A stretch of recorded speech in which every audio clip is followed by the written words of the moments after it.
No segundo dia da viagem, nosso destino é a Fazenda Reunidas, do grupo JCN.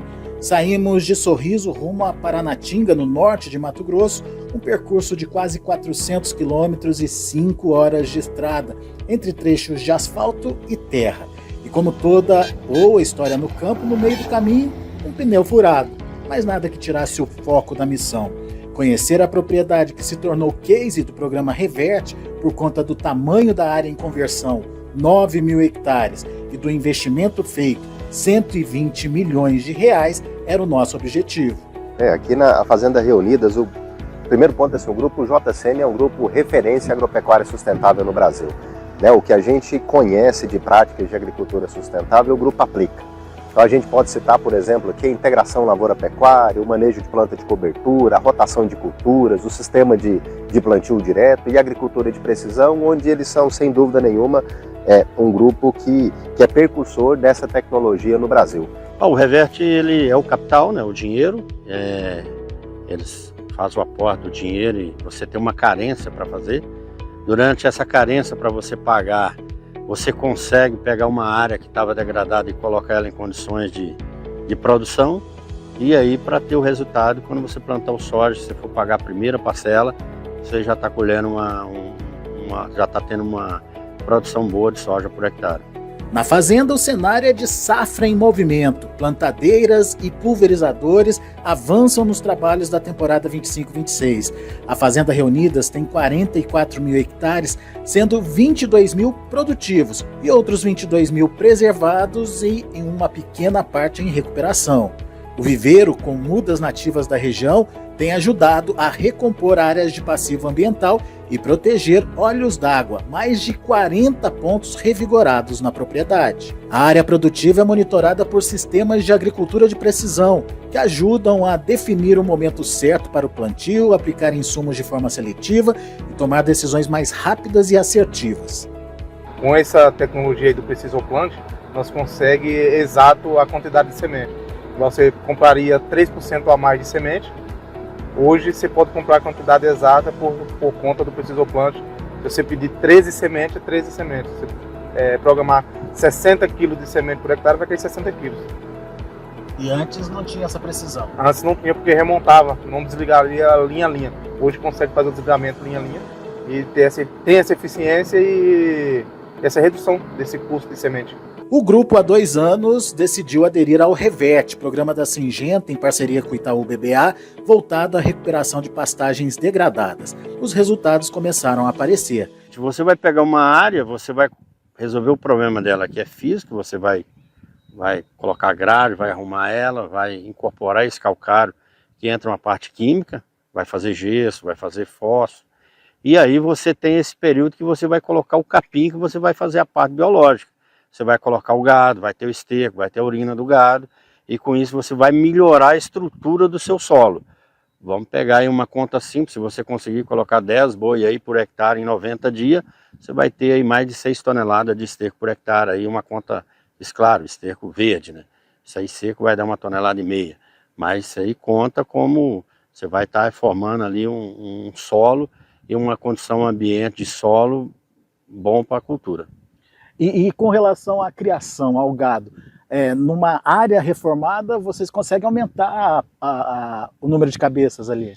O grande negócio dessa área reformada é que na seca, no período seco, você fica com uma quantidade maior de gado.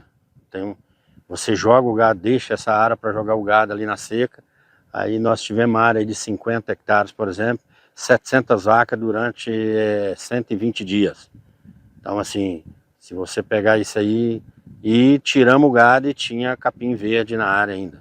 Então você consegue fazer um acúmulo maior de esterco por metro quadrado, um acúmulo maior de urina de gado por metro quadrado, e isso aí volta tudo em reciclagem de adubo. O produtor do Mato Grosso em si, sempre começava o Mato Grosso a plantar a primeira área com arroz.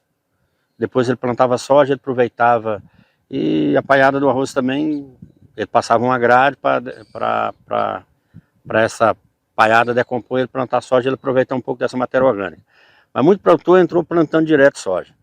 Quando você entra plantando direto soja, um veranico, porque a palhada sua é milheto e ela degrada rápido demais. Às vezes você vai colher 40 sacos, 45, no ano bom você pode chegar a 50 a 55. Nesse processo, não é difícil você chegar a 70, 72 sacos de soja. Te dá uma segurança maior. E teu solo foi construído, a base inicial, você não precisa mais entrar com grade, você não precisa mais escarificar esse solo. A partir daí é só manutenção do Só solo. manutenção com palhada, palhada e palhada. Jonas Oliveira, diretor de sustentabilidade da Syngenta, acompanha de perto a conversão e destaca o modelo de integração lavoura-pecuária como um dos mais eficientes dentro do Revert. A Syngenta é uma empresa que ela é apoiadora das tecnologias de integração lavoura, pecuária e floresta. A Syngenta é uma das empresas fundadoras da rede LPF, que tem várias outras empresas renomadas com a gente nessa jornada, mas a gente está nesse trabalho desde 2012 e a gente tem muito trabalho muito interessante demonstrando a viabilidade de se implementar isso no campo. Quando a gente está falando de uma área de pastagem degradada, a gente já tem uma pecuária ali, a gente já tem uma infraestrutura de pecuária. E para a gente é muito interessante esse olhar do agricultor que ocupa essa área de pastagem degradada e trabalha no modelo de integração, porque a gente entende que esse modelo ele tem benefícios para as duas atividades. Então, quando o agricultor ele planta a pastagem e depois ele entra com a soja, a pastagem ela traz muito benefício para a agricultura, porque todo enraizamento que tem, por exemplo, de uma braquiária, que a gente está vendo uma piatã, isso faz uma estruturação no solo, né? Aquilo que o gado come, quando o gado come ali o capim, ativa a planta e a planta gera mais raiz, então a gente tem lugar que essa braquiária ela pode chegar até 2 metros, então isso tudo faz uma estruturação melhor do solo, os dejetos que o animal deixa no solo melhora a biologia do solo, e por outro lado, quando você planta a soja ela faz uma fixação de nitrogênio, que depois isso é alimento para a própria braquiária. Então a gente vê benefícios mútuos para as duas atividades. Mas além do ILP, quais outras ações também são contempladas, digamos, pelo Revert? No Revert a gente pensa cada fazenda num modelo único, né? E é o agricultor, junto com a consultoria, junto com o seu corpo agronômico, que vai definir o melhor manejo.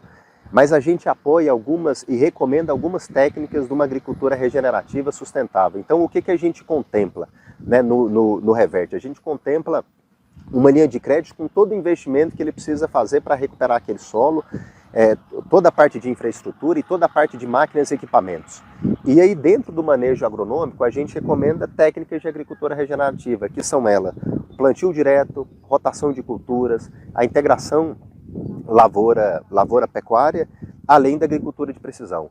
E as plantas de cobertura? As plantas de cobertura, sem dúvida nenhuma. Quando a gente fala na integração lavoura-pecuária, a gente contempla as plantas de cobertura. Alguns talhões o agricultor ele vai tomar a decisão de colocar o gado para pastejar, outros não.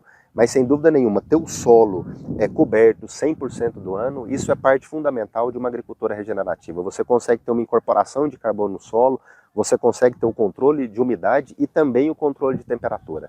Testes da Embrapa mostram que após 2 anos, 60% do solo tratado já está saudável e 40% segue em recuperação.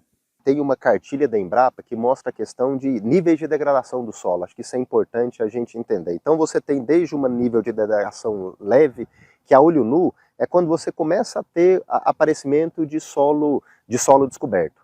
Depois você tem uma degradação moderada, quando começa a ter infestação de planta daninha, e até os níveis mais elevados de degradação, quando você vê, por exemplo, cupim ou erosão dentro daquele solo, que daí realmente perde muita produtividade.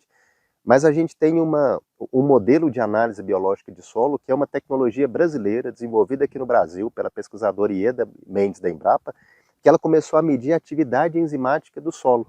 Então ela identificou 2 marcadores biológicos no solo que demonstram como que está aqueles solos em termos de saúde do solo. Ela até faz um paralelo muito interessante, uma analogia, que ela fala que o bioás nada mais é do que o exame de sangue do solo. Então, através dessas enzimas, ela consegue classificar o solo em 4 quadrantes. Um solo que está doente, um solo que está adoecendo, um solo que está em recuperação e um solo saudável. Então, através dessa tecnologia, né, a gente faz a medição hoje nas áreas do Revert e consegue medir, então, como que está a saúde do solo dessas áreas. E você disse que aqui na fazenda a gente já tem 60% de solos saudáveis. Do que a gente mediu dentro da área beneficiada, né, dentro do programa, que são as áreas beneficiadas, a gente tem mais de 60% de solos já saudáveis, o que é um índice muito positivo, porque a gente considera, dentro da teoria do programa Revert de recuperação de solos, que as áreas precisam de pelo menos 3 ou 4 anos para sair de um solo doente, de um solo em degradação, para um solo saudável. E o que a gente começou em 2023. 2023. Se a gente vê em 2 anos, a gente já tem um resultado muito expressivo, ou seja, eles estão sendo capazes de recuperar o solo em menos tempo do que aquilo que era previsto dentro do projeto. Agora, tem uma escala que mede esse solo saudável? Sim, hoje quando a análise enzimática do solo, vamos pensar assim, se a gente colocar isso numa tabela, essa tabela vai de 0 a 100.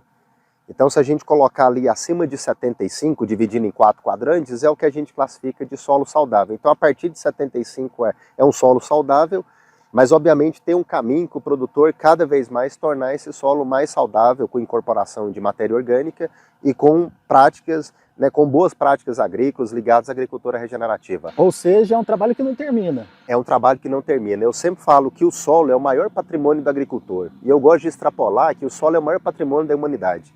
Então tudo aquilo que o produtor puder fazer para o solo e todo o trabalho que ele tiver, que ele puder fazer com o solo, ele precisa fazer, porque sem dúvida nenhuma é do solo que ele consegue tirar a produção e aonde ele vai ter a rentabilidade e a longevidade do negócio dele.